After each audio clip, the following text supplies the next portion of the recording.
देखिए, दुनिया में सबसे पहले तो मैं यहाँ आए हुए सभी लोगों का हार्दिक अभिनंदन करता हूँ और थोड़ा सा विलंब हुआ मैं आने में, इसके लिए भी मैं माफ़ी चाहूँगा। जहाँ तक सवाल है देश प्रेम का, देश से बड़ा दुनिया में कुछ भी नहीं है। माँ हमारी दो हैं, एक तो हमारी धरती माता और दूसरा हमारी जन्मदाता माता। देश जिसमें सभी धर्म के लोग, सभी जाति के लोग, किसी भी धर्म से बिलोंग करने वाले लोग हों, एक देश में समाहित होते हैं, एक देश में रहते हैं। वहां जातिवाद की बात ही नहीं आती। जब तिरंगे के नीचे आकर लोग सलामी करते हैं या जन गण मन का आह्वान करते हैं, तो उस वक्त जो है किसी भी जाति का या किसी समुदाय विशेष की बात नहीं रह जाती। बहुत इनसे आज बहुत इंस्पायर हो गई, क्योंकि इतने दिनों के बाद में कुछ एक बोलते हैं ना कि देशभक्त, जब मुझे बुलाया गया तब मुझे मालूम ही नहीं था कि ऐसे मैं इंसान से मिलने वाली हूँ जिनका इतना अच्छा बड़े पैमाने पे कि देशभक्ति है उनके दिल में। हम भी देशभक्त हैं, ऐसा नहीं है कि बोल नहीं सकते कि हम देशभक्त नहीं हैं। हम भी ये हिंदुस्तान की मिट्टी से ही बने हैं। तो मैं ये बोलना चाहती हूँ कि देशभक्ति हमारे सबके अंदर है, सबके अंदर। हर एक कोई जो भी हमारे यहाँ पे है, जो भाई बंधु सब लोग हैं, बट कुछ चीज़ें कभी कभी अलग हो जाते हैं, हमारे आंखों के सामने आ जाते हैं। जब हम सुनते हैं, देखते हैं, तो बहुत दुख होता है वो सब देख के।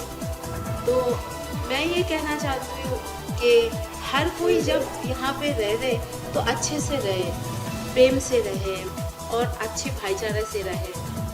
मुझे लगता है कि जैसे इनका कहना है, इनकी जो पोइट्री जो इन्होंने कहे, सारे ऐसा लग रहा था कि मेरे तो रोंगटे खड़े हो रहे थे कि इतने अच्छे दिखे, इतना अच्छा जज्बात उनके।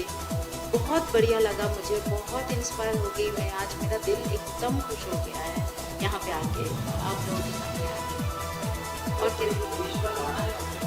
आज से 15 साल पूर्व मैं करमाड़िस गांव में रहता था। मेरे पड़ोस में रहते थे। उनकी और मेरी मुलाकात हुई। मुलाकात के दौरान उनका काव्य मैंने पढ़ा, एक गीत सुना। गीत सुनने के बाद मैं इतना बेहद प्रभावित हुआ।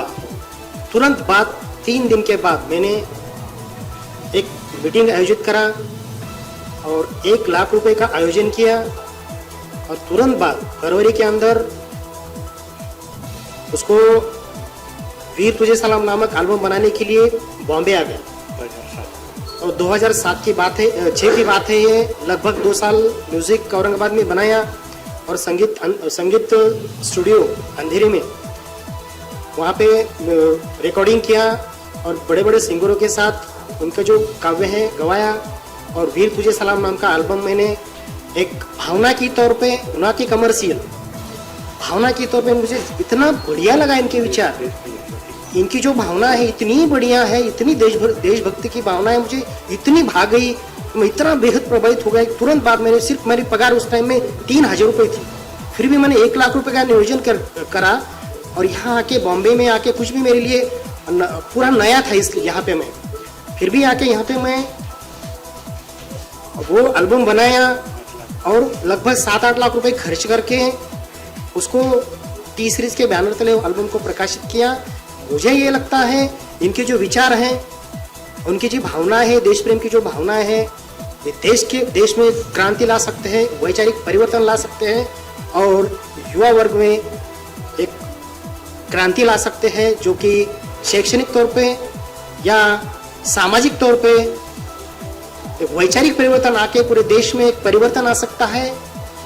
अगर वैचारिक परिवर्तन आ सकता है तो यकीनन आर्थिक परिवर्तन आ सकता है और भारत एक संघ भारत, जो कि आज हमें जरूरत है और डिमांड है कि देश को इस विचारों की, तो निश्चित तौर पे ये इनके जो विचार है देश के लिए लाभदायक है, प्रेरणादायी है और अत्यंत महत्वपूर्ण है। इनके विचार लोगों तक जाना जरूरी है, ऐसा मेरा वैयक्तिक मानना है। इसलिए जब मैंने देश प्रेम देशभक्ति का जब व्रत लिया और जंगल में जब झोपड़ी बनाया तो हमारे माता पिताजी इतने बोले कि भैया देशभक्ति अगर तूने छोड़ा तो ठीक है, नहीं तो तेरा खाना हम बंद कर देंगे। मैंने कहा ठीक है, आपने अगर मेरा खाना बंद कर दिया तो बहुत हमें खुशी है, क्योंकि आपने हमें एजुकेशन सिखा दिया है। सबसे बड़ी दौलत तो आपने हमें ज्ञान दे दिया है, इसलिए हमारा खाना बंद कर दो। माँ बाप ने खाना बंद कर दिए।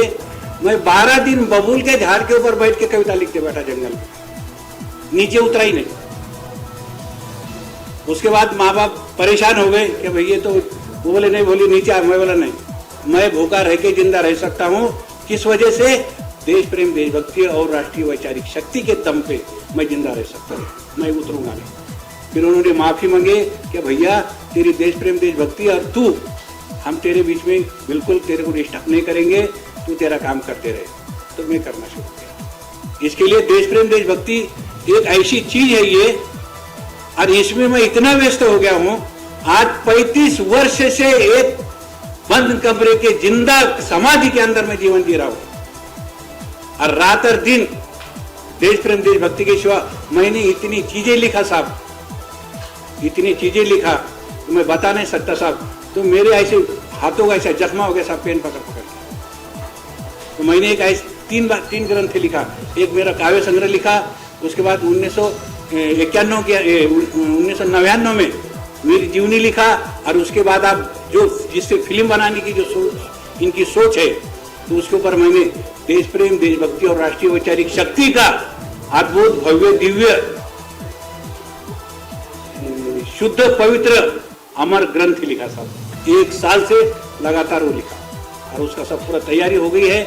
बस अभी इनका कहना है कि सर, मैं बोला देखो पैसा खर्च मत करो सर आप। नहीं बोले आपको कुछ नहीं, आपका काम है सिर्फ लिखना, बाकी का मेरा जिम्मेदारी है।